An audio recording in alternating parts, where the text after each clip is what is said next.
बिस्मिल्लाहिर्रहमानिर्रहीम 9.2 theorem important theorem है board paper के हवाले से। A straight line drawn from the centre of a circle to bisect a chord which is not diameter is perpendicular to the chord. तो statement को गौर से पढ़े। इसमें है a straight line drawn from the centre of a circle. तो सबसे पहले हमारे पास क्या होनी चाहिए? सर्कल। मैं एक सर्कल ड्रॉ करता हूँ।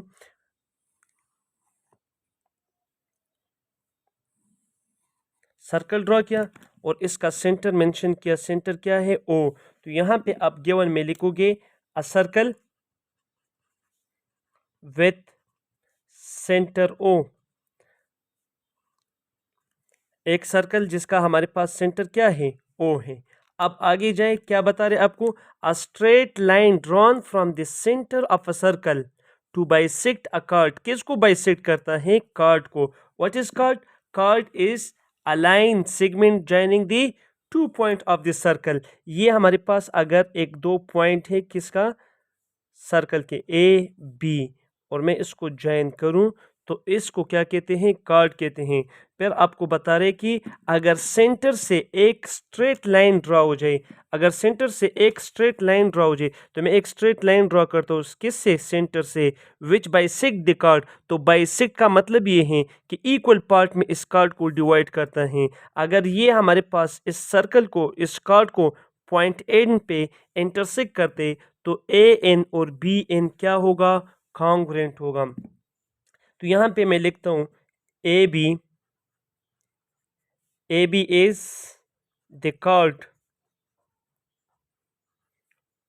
ए बी क्या है? कार्ड है। ओ एन, ओ एन क्या है? O N bisect the chord at point N. अब इसका मतलब ये है कि ओ एन ने ए बी को बाइसेक्ट किया है। बाइसेक्ट किया है या O N intersect A B at point N, दोनों का एक ही मतलब है। मिड पॉइंट पे जब इंटरसेक्ट करे तो बाइसेक्ट ही होगा। तो मैंने यहाँ पे बाइसेक्ट लिखा है और बुक में intersect at the mid point लिखा है। दोनों का मतलब एक ही है। तो आप ये दोबारा अब देखिए, ये जब ओ एन ए बी का बाइसेक्टर है तो इसका मतलब ये होगा कि A B is congruent to, या A N is congruent to B N. A N is congruent to B N. ये लेंथ और ये लेंथ क्या होगा? कॉन्ग्रुएंट होगा। ये भी बुक में नहीं लिखा, लेकिन आपको सिर्फ समझाने के लिए, आसान करने के लिए, आगे प्रूफ में आसानी होगा तो इसलिए मैंने आपको लिखा है। टू प्रूफ हम क्या प्रूफ करते हैं? Is perpendicular to the chord. Is का मतलब क्या है? ये जो आपने स्ट्रेट लाइन ड्रॉ किया, हमने क्या स्ट्रेट लाइन ड्रॉ किया? O N. ये ओ एन क्या होगा? Is perpendicular to the chord. ये ए बी का इस कार्ड का क्या होगा? परपेंडिकुलर होगा। तो यहां पे मैं लिखता हूं O N is perpendicular to A B. O N A B का परपेंडिकुलर है। जब भी हमने ये ओ एन ड्रॉ किया तो हमारे पास यहाँ पे एक एंगल बना, एंगल 1 और एंगल 2। आपके बुक में ये लिखा है कि O N is perpendicular to A B. जब दो लाइन परपेंडिकुलर होते तो एंगल हमारे पास 90 होते। अगर आपने ये प्रूफ किया, या आपको आसान करने के लिए मैं यहाँ पे लिखता हूँ कि angle 1 is equal to angle 2 is equal to 90 degree. मतलब ये है कि हमने अगर ये प्रूव किया कि एंगल 1 और एंगल 2 इक्वल है किसके? 90 डिग्री के। इसको हमने प्रूव किया तो ओ एन क्या होगा? परपेंडिकुलर होगा किस पे? ए बी पे परपेंडिकुलर होगा। ठीक है। अब कंस्ट्रक्शन क्या है? कंस्ट्रक्शन हम ये करते हैं, join O to A and B. बहुत आसान है। Join O to A and B. O को ए और बी के साथ ज्वाइन करें। अब प्रूफ की तरफ हम आते हैं। तो इधर देखिए, प्रूफ में हमारे पास, मैंने, अगर आपको नज़र आते हैं, मैंने यहाँ पे 6 स्टेप्स लिखे हैं।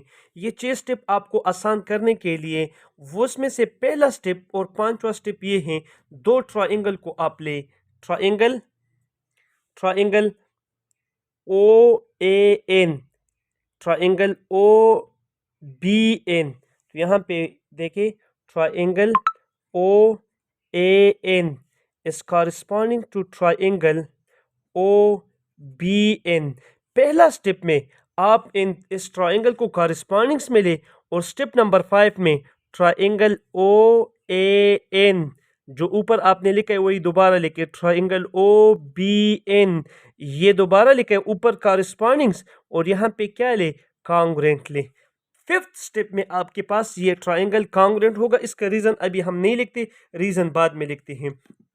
2 स्टेप आपके कवर हुई। अब तीसरा स्टेप ये है आपका जो टू प्रूव है, जिस चीज को आप प्रूव करते, ये स्टेप नंबर 6 में आप लिखोगे। तो टू प्रूव हमारे पास क्या है कि ON is perpendicular to AB, ON AB पे परपेंडिकुलर है। ये कब परपेंडिकुलर होगा, जब आपके पास एंगल 1 और एंगल 2 क्या हो जाए, ये कॉन्ग्रुएंट हो जाए।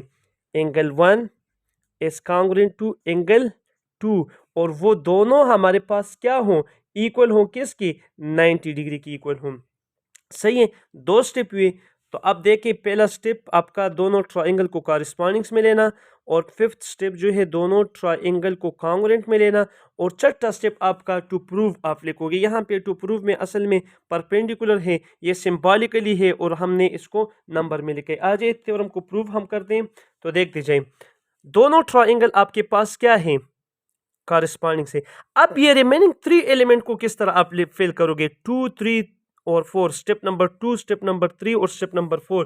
तो इसको आसान करने के लिए मैं आपको ये तरीका बता देता हूं कि एक स्टेप में गिवन लेके, तो यहाँ पे गिवन में कुछ हिंट्स है। यस, मैंने आपको बताया था कि AN is congruent to BN, तो मैं यहाँ पे लिखता हूं AN is congruent to BN, ये दोनों कॉन्ग्रुएंट हैं। तो पहला स्टेप क्या होगा, गिवन, एक गिवन से लिखोगे और दूसरा आप कंस्ट्रक्शन से लिखोगे। कंस्ट्रक्शन से क्या है, join O to A and B। जब हमने O को A और B के साथ ज्वाइन किया, ये और ये तो आपस में इक्वल हुआ। क्यों इक्वल हुआ, ये भी सर्कल का रेडियस है और ये भी सर्कल का रेडियस है और सर्कल के रेडियस आपस में क्या होते, कॉन्ग्रुएंट होते। तो दूसरा स्टेप मैंने कहां से लिखा, कंस्ट्रक्शन से। OA is congruent to OB, OA OB के कॉन्ग्रुएंट हैं। यहाँ पे रीजन तो ये लिखोगे कि रेडियाई ऑफ सेम सर्कल, और अक्सर जगहों पे हम ये इसके जो रीजन है कंस्ट्रक्शन लिखते हैं। और थर्ड स्टेप जो आप लिखोगे, ये हमेशा के लिए जब 2 ट्राइंगल हो तो इसी तरह आप करोगे। और थर्ड स्टेप ये है कि दोनों ट्राइंगल के लिए ON इस ट्राइंगल के लिए भी और ON इस ट्राइंगल, दोनों ट्राइंगल के लिए क्या है, कॉमन है। तो थर्ड स्टेप आपका क्या होगा, ON is congruent to ON, reason क्या है, कॉमन है। तो आप इन 3 रीजन को याद करें, एक गिवन से लिखोगे, एक कंस्ट्रक्शन से लिखोगे और एक कॉमन लिखोगे। और स्टेप नंबर 6 जो है वो आपका क्या होगा, टू प्रूव में से होगा। अब अगर आप देखें हमने इसके रीजन नहीं लिखे, triangle OAN is congruent to triangle OBN, reason क्या है, साइड साइड साइड। ये देखिए ये ONB साइड है, OAB साइड है और ANB क्या है, साइड है। तो हम रीजन लिखेंगे side side side is congruent to side side side. तीनों साइड एक ट्राइंगल की कॉन्ग्रुएंट है, दूसरी ट्राइंगल की तीनों साइडों की। जब 2 ट्राइंगल कॉन्ग्रुएंट हो जाए तो हमारे पास कॉरेस्पॉन्डिंग साइड और कॉरेस्पॉन्डिंग एंगल कॉन्ग्रुएंट होते। तो यहाँ पे मैं कह सकता हूँ कि angle 1 is congruent to angle 2। Reason क्या है, कॉरेस्पॉन्डिंग, ये सिंबॉलिकली मैं लिखता हूँ, आप पूरा लिखिए, corresponding angles of congruent triangles. ये 2 ट्राइंगल कॉन्ग्रुएंट है तो उसके कॉरेस्पॉन्डिंग एंगल भी क्या होगा, कॉन्ग्रुएंट होंगे, दोनों एंगल्स भी कॉन्ग्रुएंट। और आप अगर देखें यहाँ पे हमारे पास एंगल 1 और एंगल 2 तो स्ट्रेट लाइन पे हैं और स्ट्रेट लाइन पे 2 एंगलों का सम 180 डिग्री की इक्वल होते हैं। ये मैं लिख सकता हूँ कि एंगल 1 प्लस एंगल 2 ये तो हमारे पास 180 डिग्री की इक्वल है by the definition of supplementary angle. ये क्या है, सप्लीमेंट्री एंगल की डिफिनीशन है, पोस्टुलेट है वो हमारे पास। अब देखें ये दोनों आपस में इक्वल हैं और दोनों का सम 180 है। तो इसमें आप देखें हर एक इक्वल है। इसको आप ये भी कर सकते हैं कि angle 1 plus angle 1 is equal to 180, 2 time angle 1 is equal to 180, 2 पे डिवाइड करें, एंगल 1 90 के इक्वल होगा। तो इसी तरह आप ये लिख सकते हैं कि angle 1 is equal to angle 2 is equal to 90 degree. मतलब ये है कि एंगल 1 और एंगल 2 को अगर हम 90 90 करें तो एंगल 1 की जगह पे भी 90 पुट करें, एंगल 2 की जगह पे भी 90 पुट करें तो 180 आते हैं कि नहीं। तो angle 1 plus angle 2 is equal to 90 degree. ये दोनों इक्वल है और दोनों 90 डिग्री की इक्वल है। जब दोनों 90 डिग्री की इक्वल हुआ, हेंस हम ये बता सकते हैं कि ओ एन, यहाँ पे O N is perpendicular to AE, ON is perpendicular to AB, ON is perpendicular to AB।